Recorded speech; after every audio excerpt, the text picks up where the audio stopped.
Alhamdulillahi Rabbil Alamin. Wassalatu wassalamu ala nabiyina Muhammad wa ala alihi wa ashabihi ajma'in. 40 hadiste 31. hadis. Anabil Abbas Sahl ibn Sa'idin As-Sa'idi radiyallahu anhu. قال أتى النبي صلى الله عليه وسلم رجل فقال يا رسول الله دلني على عمل إذا عملته أحبني الله وأحبني الناس. فقال رسول الله صلى الله عليه وسلم ازهد في الدنيا يحبك الله وازهد فيما في أيدي الناس يحبك الناس. Hadiste Abil Abbas Sahl ibn Sa'id деген сахаба хабарлап айтып атат. Bir kişi Пайғамбар алейхиссалату вассаламға келді. Келіп, о Аллахтың елшісі, маға далалат қылып, бағыт беріп, ушундай бір амалды көргөзүңүзчү, бағыт бериңизчи. Ошол амалды кылсам, Аллах таалам дагы жана адамдар дагы мени жакшы көрүп калса, ошол амалдан кийин деген. Мындай айтканда адамдардын арасында да сүйкүмдүү болоюн, Аллах таалам алдында да сүйкүмдүү адам болоюн, ушундай амалдын артынан деген сөз. Анан Аллахтын элчиси саллаллаху алейхи ва саллям айтты: "Изхад фи дунья юхиббакаллах." Сен дүйнөдө зухд кылгын, дүйнөгө байланбагын, ошондо Аллах таалам сени жакшы көрүп калат, сени жакшы көрөт деди. Жана адамдардын кол алдында, адамдардын колундагы нерселерге дагы зухд кылгын, адамдардын колундагы нерселерге дагы байланбагын, көз артпагын, суктанбагын, ич тарылык көрө албастык бары кирет, кылбагын, көз артпагын, ошондо адамдар дагы сени жакшы көрүп калат деди. Ар бир адамдын мындай бир чоң каалоосу го дейм. Алла таалам ал адамды жакшы көрүп калса, эмне деген бакыт. Андан ары адамдардын оозунан да жаман сөз эмес, аларга да жагымдуу адам болсо. Мына ушул эки нерсени сурады. Кандай амалды кылсам, Аллахтын алдында да, адамдардын алдында да сүйкүмдүү, кадыр барктуу, жакшы абалда болом деп. Эми бери зухд деп келди. Зухд деген сөздүн мааниси акыретте пайда бербей турган амалдарды таштоо деп айтышкан алымдар. Бияктан кээде биз зухд деп айтып кетери ушун аныктамасын жакшы түшүнүп алыңыздар. Дагы бир маанилерден зухд деген бул дүйнөгө берилип, жүрөгүңдү ошол жака байлап, кайгысына кайгырып, кубанычына котуруп, ошол дүйнө сени өзгөртүп салат. Дүйнө сени чөктүрүп салат. Дүйнө сени корголот, дүйнө сени текер кылат. Дүйнөнүн агымы менен адам өзгөрүп турат, Алла сактасын. Дүйнө колдон келсе кор болуп, шор болуп калат. Дүйнө келсе текер болуп кетет. Дүйнө таасир берип турат. Мына ошондой нерседен улак бол деген сөз. Дүйнөгө кул болуп калба, дүйнөгө байланып калбагыла, дүйнө кор адам экен деген сөздөрдү угуп каласга бол деген сөз дүйнөнү жамандап атат деген сөз эмес. Дүйнөнү айыптап айтып атканда, ошо дүйнөгө берилип кетип, акыретиңе зыян берүүчү кадамдарга түшүп калба, дүйнөгө азгырылып кетпе, дүйнө жүрөгүң кирип кетпесин, ошонун артынан сараң болуп калба. Сараң болуп көптөгөн садака, зекеттин соогунан кур каласың. Бул дүйнөгө чөмүлүп кетип, мастай болуп, азгырылып, ошо менен өмүрүң өткөнчө жакшылыктан кур калып калба. Акыретиңе азыгыңды даярда деген сөздөр да ушунун баардыгы. Ал эми негизинен дүйнө өзү айыпталбайт. Дүйнө биздин максатыбызга жетүүдөгү куралдар, каражаттар. Дүйнөнү топтоо бизге максат эмес. Бул акыретке бараткан жолубузга жардам берүүчү каражаттар десе болот. Ошону дүйнөнү иштебей койсоң, бирөөнүн колуна зар болуп каласыз, муктаж болуп каласыз. Ошондой эле ибадаттарыңызды жакшы аткара албай каласыз. Балдарыңыз ачка турса, өзүңүз ачык болуп турсаңыз, оюңуз бөлүнөт деген сөз да. Бирок ошол дүйнөнү сен жүрөгүңө киргизип алба. Дүйнөнү колуңа кармасаң, корото аласың, берешен боло аласың, сараң болбойсуң деген. Ал эми дүйнө жүрөк кирип кетсе, адам Алла сактасын, ошол дүйнөгө кул болуп калат дагы, көп жакшылыктан кур калат. Моюна жүктөлгөн парстарды аткара албай калат. Жакшылыктарга умтулуп көптөгөн ибадаттарды аткара албай калат. Керек болсо дүйнөгө байланып калгандыгынан арам нерселерден тыйыла албай калат. Ал эми ушул дүйнөгө ушундай мамиле кылсаң, ошондо сени Алла таалам жакшы көрөт деген сөз да. Бул сахаба сурап атат: "О Аллахтын элчиси, мага ушундай бир амалды бериңизчи" деп. Көрдүңүздөр, Пайгамбар алейхиссалату вассалам кыска нуска сөз менен эки жакшылыкты айтты. Бүт нерсени камтыды. Мына ушул дүйнөгө сен зухд кылсаң, Аллах таалам сени сүйөт деди. Анан ушун эле экинчиси, Ал эми адамдардын колуна да зухт кыл дейт. Адамдардын колунда байлыктар бар. Ар кандай ийгиликтери бар, жетишкендиктери бар. Мына ошого көз артпа, суктанба. Ошолорго жүрөгүң менен кейлөр көз артам деп не кылат? Көрө албастык кылат, ичтарлык кылат, аңдыйт, урдайт, ушактайт, жамандайт, жарышат. Мейли ал бийликте болсун, мейли байлыкта болсун, мейли таанымал болууда жакта болсун. Адамдар менен эмне кылат? Душмандык барат, бири-бирин жамандоого барат, бири-бирине жамандап барат. Анан каякта ал адамдарга сүйкүмдүү болсун? Душмандары көбөйөт. Ошон үчүн алардын колуна көз артпагын, суктанбагын, карабагын аларга. Ошондо сени адамдар да жакшы көрөт дейт. Мына ушул эки эреже. Зухт дегенди биринчиден билдик, акыретте пайда бербеген нерселер дүйнөдө. Анан ушу кээ бир адамдар 4 түрлүү айтат да, дүйнөдөгү Аллах Тааламга сүйкүмдүү болом десеңиз, мына 4 нерсени кармаңыз. Биринчиден буга кимдерге кетсе, Аллах тыйган нерселерден тыйылуу. Бардык арамдарды. Аллах Таалам кайсы нерсени тыйган болсо, мына ушул нерседен тыйылсаңыз, сиз зухт кылып атасыз деген сөз. Аллах Таалам сени сүйөт. Бул дүйнөдө зухт кыл дегенде эң биринчи зухттун башында эмне турат десе, тыйгандардан тыйылуу. Ошо дүйнөнү сүйгөндүгүңүздөн тыйыла албайсың. Кредиттен тыйыла албайт бир адам. Бир адам уурулуктан тыйыла албайт. Бир адамдар взяткадан тыйыла албайт. Бир адамдар ошо ичтарлыгынан тыйыла албайт, көрө албастыгынан тыйыла албайт. Баары арам да, туурабы? Мына ушул эң биринчи зухт кылам десеңиз, Аллахка сүйкүмдүү болуңуз, арам нерседен тыйыл. Анан экинчи макрухаттардан тыйылуу дейт. Макрухаттар шарият жактырбаган нерселер. Үчүнчү тыйыла турган нерсе бул күмөндүү жагдайлар. Арамбы, адалбы кете билбей каласың. Бирок кызык көрүнөт. Азыр келип рассрочка берип атат, баары эле адал экен деп коет дагы, тактабайт, аныктабайт, алып алат. Күмөндүү. Ичинде пеня барбы, жокпу, сүткорлугу барбы, жокпу, иши жок. Иши алып калсам болду ма. Ошентип канча деген адамдар шашып да албастап мошенниктерге алданып келет. Ошо дүйнөгө болгон суктугунан. Канча деген адамдар ошентип арам нерселерге түшүп келет. Ошо дүйнөгө болгон суктугунан. Сагызган сактыгынан эмес, суктугунан өлөт. Адам да ошондой.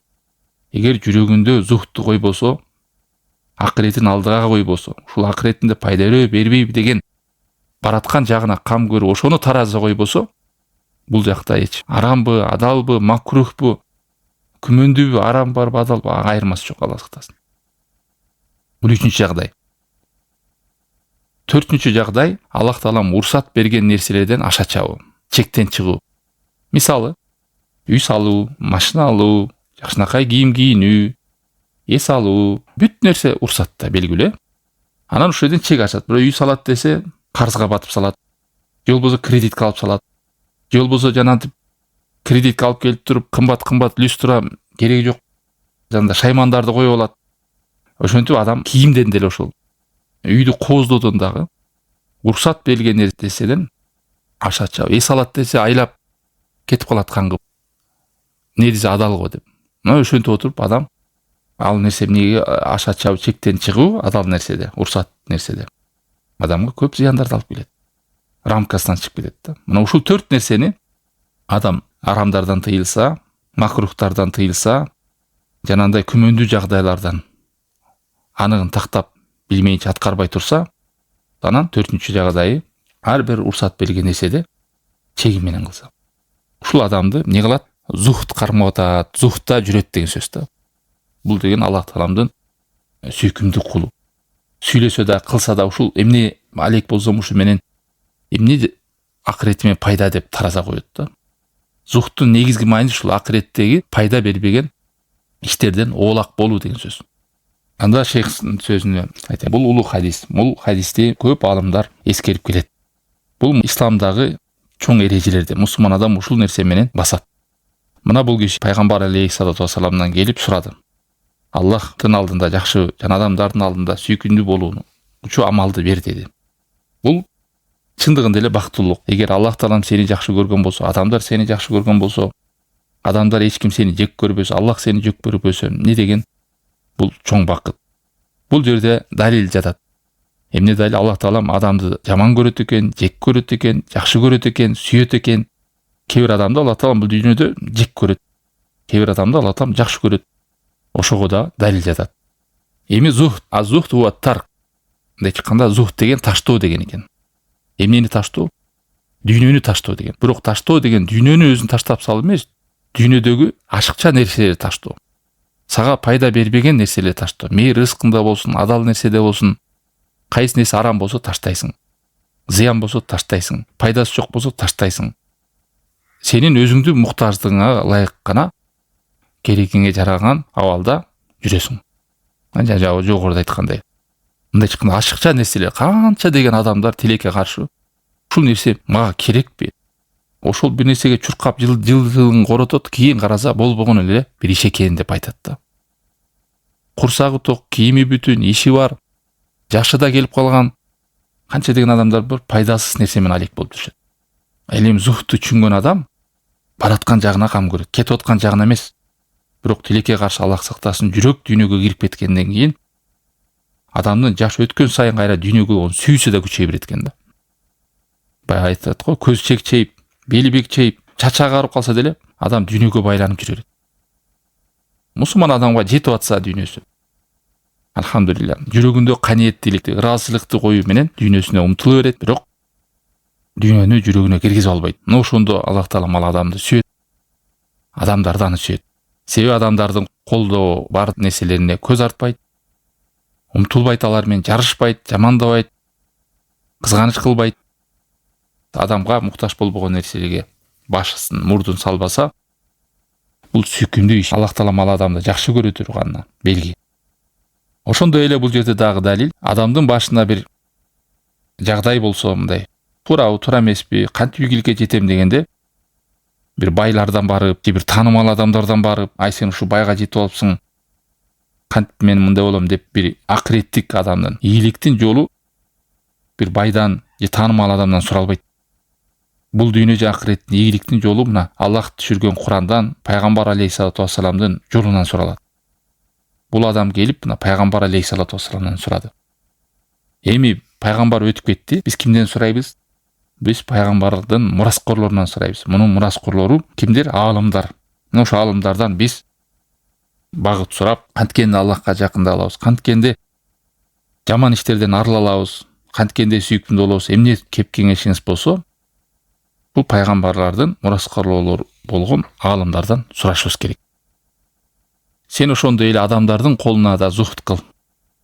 Колунда бар нерселерге зухт кыл, жүрөгүңдү, көзүңдү агытпа. Аларга назар салба. Мына ошондо адамдар сени жакшы көрөт деди. Мындай чыкканда караба деген сөз. Жүрөгүң менен байланба аларга. Көз чаптырып ошолордун байлыгына көз артпа. Мына ошондо алар сени жакшы көрөт. Адамдын табияты ушундай. Сурай берсең, алардын акчасына көз арта берсең, эмне кылат? Сени жаман көрөт, жек көрөт. Кычалат кыласың. Адамдын табияты өзү сараң.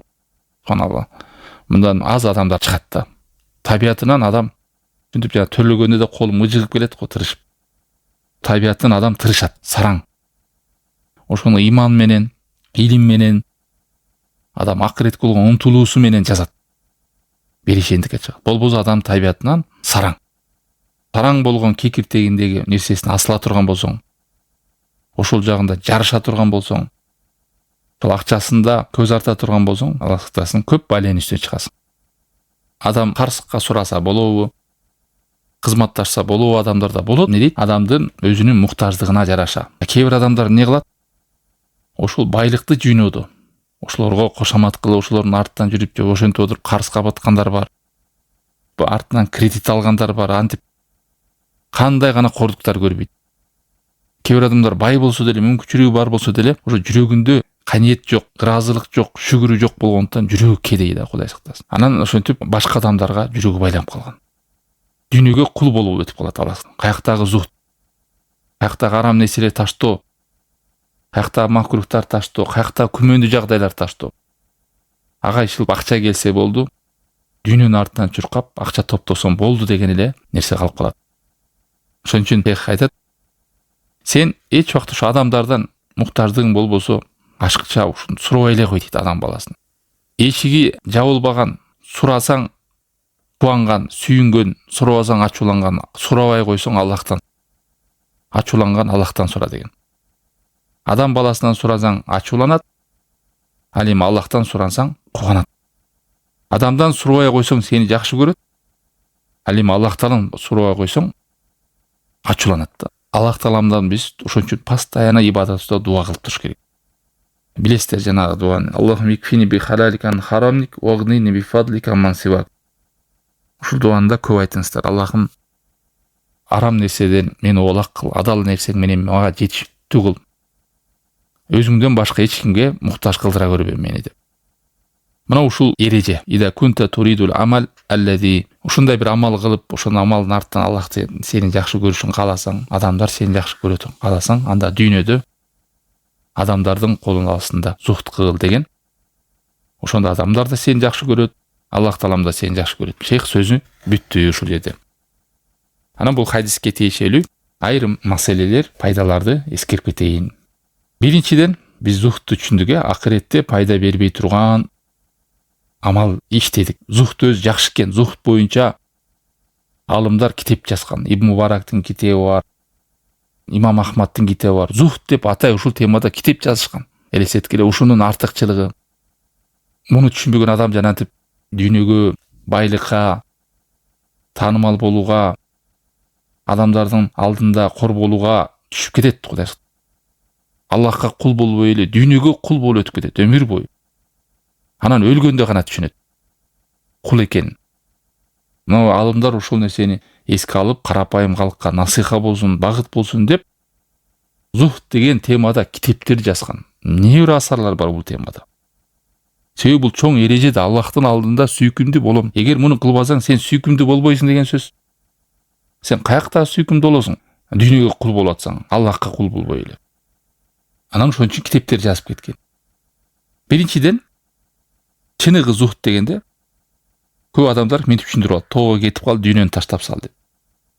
Иштебей эле кой, Кудай өзү берет деген. Андай эмес. Зухт дегенде акчаны таштап сал, иштебей кой деген сөз эмес. Ушуну жакшы түшүнөлү туугандар. Зухт дегенде дүйнөгө жүрөгүңдү байлап алба деген сөз. Аны кантип билесиз байлап алганды?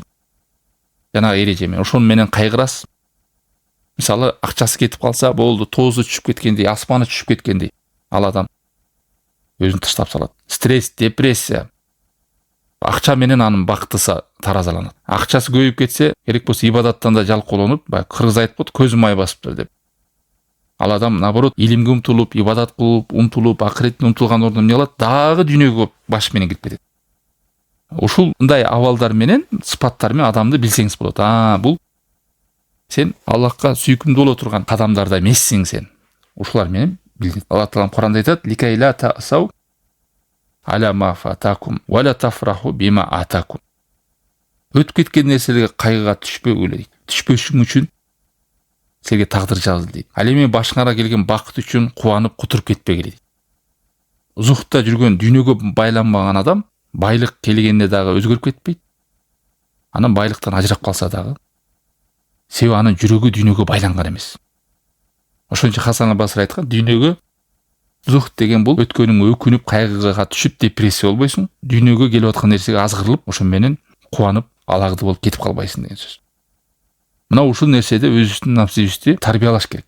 Акча деген бул максат эмес экен. Акча деген бул жөн эле бизге каражат экен, бир максатка жетүүгө, акыретибизге, жакшылыкка барууга, ибадатты жакшы аткарууга, садака, зекет берүүгө, үй бүлөбүздү, бир туугандарыбызды, балдарыбызды тарбиялоого, бирөөнүн колунан акча сурап калбоого, чыга калып жакырчылыктын артынан илимден, ибадаттан алыстап кетпөөгө деп ошентип ниетибизди оңдойбуз.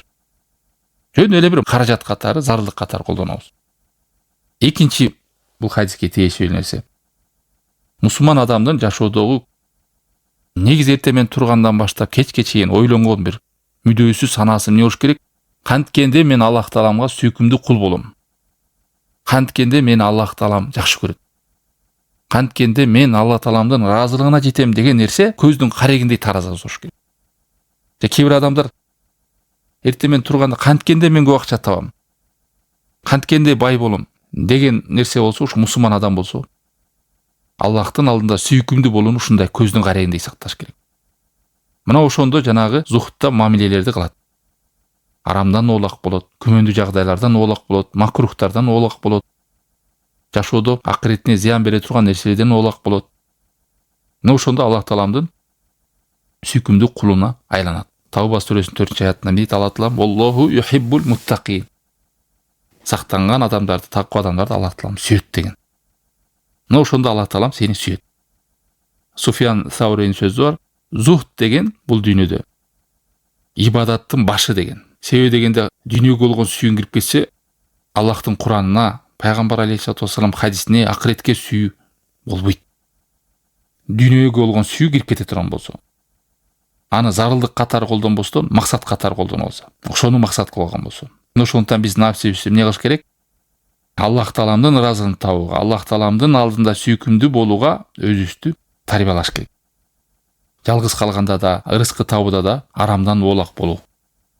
Андан кийин ар бир адам каалайт ал жөнүндө жакшы сөз сүйлөшүн, адамдар аны жакшы көрүшүн. Бул хадиске да тиешелүү. Ошо мен адамдарда сүйкүмдүү болоюн деп не бир нерселер жасайт кээ адамдар.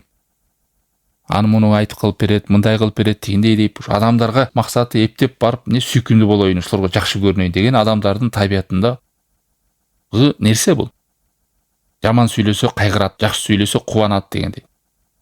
Ушунун эң эле жеңил жолу сен алар менен дүйнө менен талашпа, тартышпа, көз каранды болбо, алардан сурай бербе, колдорундагы нерсеге үмүт кылба, жарышпа, көрө албастык кылба. Бүт ушул нерсе адамдар аларга байланбасаң эле сен аларда сүйкүмдүү болосуң.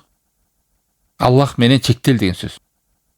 Аллахтан сура деген сөз. Жүрөгүңдү адамдардын колуна байлаба, Аллахка байла деген сөз. Мына ошондо адамдарга да жагасың. Дагы бул хадиске тиешелүү эрежелерден жүрөк болгон тобокелди байлоо. Омай ятаваккал Аллах фаху хасбу. Тугандар, ушул тобокел дагы адамдын бай жашында 6 эреже бар. 6 негиз бар. Ошонун бири тобокел да. Адам жүрөгүн чын эле Аллахка таянса, Аллах Таалам анын жүрөгүнө каниет берет. Ыраазылык берет, шүкүрчүлүктү берет. Дүйнөгө кайгырбайт, стресс болбойт, депрессия болбойт, анын артынан кулдай болуп чуркабайт. Динар, дирхам, мал, жан адамдардын кулу болбойт. Себеби анын жүрөгү Аллахка байланган. Эгерде адамдын жүрөгү Аллахка байланбаса, ал кедей жүрөк, каниетсиз жүрөк, шүгүрсүз жүрөк, аш жүрөк, жарды жүрөк. Андай жүрөккө 1000 акча берсең деле, көп берсең деле ал адам тойбойт. Эмнеге? Себеби адамга бир өрөн берсең дагы бір өрөн алтын болсо деп айтат. Бул дүйнөнүн кулундагы адамдар эч жокто тойбойт. Өлүп эле топуракка тоет. Качан жүрөктө каниет болсо, шүгүрчүлүк болгондо, Аллахка таянуу болгондо ал жүрөк таза жүрөк, тунук жүрөк, азды көп көргөн жүрөк. Алла Тааламдын жакшылыктарын чексиз көргөн, ар бир дем алганына, ичкен суусуна, уктаган уйкусуна, күнүнө, аманчылыгына, саламаттыгына шүгүр өтүп, Аллахтын жакшылыгын саналбай өтөт. Ошон үчүн Умар ибн Хаттаб: "Эй адамдар, силер каниеттүүлүктү үйрөнгүлө. Чындыгында каниеттүүлүк ушундай бир байлык, ал түгөнбөс байлык" деген. Ошондуктан өз нафсибизди, билүүбүздү, балдарыбызды каниет кылууга, Аллах Тааламга таянууга, жүрөгүктөрүбүздү адамдарга байланбоого, жалкактап, Аллах Тааламга гана таянууга үйрөтүш керек. Кээ бир адамдар ушундай: "Мен данкыратым бар" дейт да. "Мен байкем бай, анан мен бир чоң кишим бар, либоякта колдоп кетет" деп, ошолор канча көкүрөк көтөрүп жүрүшөт элестеткиле. Ал эми сен данкыратың, сенин артында колдогон, мүлкү түгөнбөгөн ааламдардын Роббиси Аллах болсо, ошого байлансаң, эмне деген жүрөк бул, элестеткиле. Ал эртең тиги данкыраты бийликтен кетип калса, байкуш болуп калат. Же жана таянып жүргөн адамы кедей болуп калса, байкуш болуп отуруп калат. А сиз жүрөгүңүздү Аллахка табаккел кылсаңыз, айтпайбы: "Омай ятаваккал Аллах фаху хасбу". Кимде ким Аллахка табаккел кылса, Аллах өзү жетиштүү дейт болду. Өзү жоопкерчилигин алды деген. Талак сүрөсү 3-аят. Мына ошол жерден бизге ачык айкындалат эмне? Каниет шүгүрчүлүк кылуу. Аллах бөлүп берген нерсеге ыраазы бол, сен адамдардын эң байы болосуң деген ал. Ошон үчүн айткан, каниеттүүлүк бул түгөнбөс байлык деген. Каниеттүүлүк бул түгөнбөс кен деген адамга. Каниеттүүлүк адамга тынчтыкты, адамды жашоосунда токтукту берет. Жүрөгүндө болгон тынчтык бул. Уктаса да тынч уктайт. Тамак ичсе да тамагы даамдуу. Жүрсө да көңүлү ток. Ал эми каниети шүгүр жок болгон адам бир досунан, бир таанышынан, бир жакшынакай машина алып калса деле жүрөгү бүкүттүк боло берет. Муну каяктан алды? Кече эле акчасы жок эле го. Не болуп кетти? Адамдардын баары эме болуп кетти, мен артта калып калыпмын. Мына ушинтип адамдар биринин үйүнө бири кирсе дагы аңдып турушат. Мындай алып алыптыр, биз аны ала элекпиз. Жүрөк кедей, Кудай сактасын. Баланча деген мындай алыптыр, тигинче алыптыр, сүйлөшсө да ошондой. Андан кийинки дагы бул хадиске тиешелүү дагы пайдалардан адамдын напсиси сараң болуп калса, тойбос болуп калса, Аллах сактасын. Ал өзүн өзү курткан адам. Кимде ким сараң болсо, ал өзүнө өзү сараң болду деп айтат. Адам качан сараң болот? Каниеттүүлүктөн, шүкүрчүлүктөн зухт кылбаса. Зухт болом десең, жүрөктөгү напсидеги тойбостукту чыгарып салгал деген Ибн Мубарак. Ибн Мубарактан дагы баса зухт деген китеби бар. Росул гына кот тома дейт. Ушу жүрөктөгү тойбостукту кесип сал деген. Мына ошондо сага каниеттүүлүк керек, берешендик келет, адам напс тарбияланат. Көп адамдар акчаны эмнеге уурдайт? Ушу тойбостугунан да. Коррупцияны кармап атпайбы? Карасаң 10дон 15 квартирасы бар экен. Акыркы машиналарды жыйнап койгон, банкта акчалар салып койгон, анан дагы деле уурдап атат. Эмне дейсиз? Кудай сактасын. Бул оорулуу адам. Эмнеси оору? Ошо жүрөгү оору да. Жүрөгү тойбостук менен ооруп калган да. Биз таң калып атпайбыкпы? Ушунча байлыгы менен дагы уурдап эмне кылат депчи. Жашай бербейби деп. Анда ойлоп аткан адамдын анын жан дүйнөсү таза да. Ошентип дүйнөгө кирделип калат адам. Анан ал өзү да түшүнбөй калат кантип өзү да кирип кеткен. Эгер азыртан жүрөгүбүздү тарбиялабасак, кедей болгондо, колубузда жок болгондо биз айта беребиз, сен зухт кылайын десең, жок да байлык. Качан зухт кыласың? Ошо колуңда байлык келгенде анан зухт кыласың да. Ошондо кандай сен мамиле кылып атасың, ошондо билинет. Кээде адам бай болушу мүмкүн, ал зухт болушу мүмкүн. Кээде адам кедей болот, бирок ал зухт кылган жок. Көп адамдар ойлойт, байларда зухт жок деп. Эмне бир байлар болгон зухт менен иштеген. Мисалы ошол эле Ибн Мубарак бай болгон. Ошол эле Имам Саури бай болгон, ошол эле Усман радиаллаху бай болгон, Абу Ханифа бай болгон, бирок бул аалымдар зухт кылышкан да. Алар ушунчо байлыгын үстүндө турса дагы жүрөктөрүн байлыкка байлаган эмес да. Ал эми кээ бир адамдар бар, эч кандай байлыгы жок, ал адам бирок байлыктын кулу да. Байлыгы жок болуп деле адам байлыктын кулу болот. Дагы деле ошол жумушуман бошобойм, ошончо мен намаз окуйм дейт. Ал ойлойсуз эртең байлыганда намаз окуйт деп. Азыр аз дүйнөсү бошотпой атса, эртең көп дүйнөсү бошотуп алат адам. Значит, будан биз түшүнөбүз, адам бай болуп деле Аллахтын алдында сүйкүмдүү боло алат, адамдардын алдында сүйкүмдүү болот. Себеби ал адам байлыкка жүрөгү байланган эмес, дүйнөгө да жүрөгү байланган эмес. Зекетин берет, садакасын берет, жүрөгү байлыкка байланган эмес. Ошол бир күндө банкрот болсо да ал адам жүрө берет жакшынакай эле. Бир күндө ошончо байлыктан дагы 10 эсе келип калса деле ошол эле жакшынакай абалында жүрөт. Ибадаттай, намазы, зикири, дуасы, илими, жакшылыкта жүрө берет. А кедей адамдарда эгер зухт болбосо, кээде байлык келсе, кутуруп кетип калышы мүмкүн. Ушуну түшүнүңүздөр. Кедейлик менен байлык менен өлчөнбөйт зухт кылууда. Аллахка сүйкүмдүү болуш үчүн, мен кедей болушум керек турбайбы деп түшүнүп албайлы деген сөз. Аллахка мен сүйкүмдүү болуш үчүн бай болбош керек турбайбы деп түшүнүп албаш керек.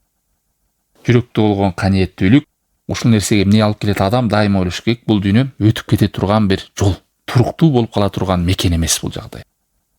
Адам балдары бул бейиштен түшкөн. Ошон үчүн айтып коттук го, мекендүүсү имандан деген. Ушуну кээ бирөө туура эмес түшүндүрөт да. Бул жашап аткан мекениң эмес, мекен деген ал бейиште айтылат. Себеби адамдын мекени бейиш болгон. Адам алейхисалам бейиште жашап түшкөн. Жер бешине түшкөндө жерди көргөндө стресс болгон көр. Не деген жерге түштүм деп. Мына ошол жака кайра кайтып баруу бейишке, умтулуу, жакшылык иштерге умтулуп, сооп иштерди кылып, акыретке умтулуу ушул имандан. Бул дүйнөнүн туруксуз экенин билсе, туруктуу эмес экенин билсе, акырет туруктуу, түбөлүк жай экенин билсе, адам бул дүйнөгө алданып, азгырылып кетпейт, чөгүп кетпейт. Омал хаяту дунья илля матаул гурур. Бул дүйнө тек гана бир адамды алдап коюучу гана эс алуучу жай деген. Көп асарларда ад-дунья дар мамар ла дар макар деген. Бул дүйнө туруксуз жай, туруктуу жер эмес деген. Ошон үчүн дүйнө өзүбүздү напсибизге тарбиялаш керек. Дүйнөнүн акыбетин дайыма билип туруш керек. Антпесе адам бир элдин жашоого, чыныгы жашооң ушул эле дүйнө дегендей кылып, жана капырлардын идеологиясындагы таасирлер кирип кетет. Жырга, ич, кутур, эмне кылсаң болду, өлгөндөн жок болосуң деген сөздүн негизинде келип чыккан бул. Бир элдин дүйнөгө баарын көрүп калышың керек, жыргап калышың керек. Арам мененби, адал мененби, эмне кандай гана жол менен келип жырга. Болду, кайра жаралбайсың деп. Капырлардын ишеними ошондой да. Ошол негиздин кайсы бир таасиринде мусулмандарга да тийген да, Алла сактасын сөздөр.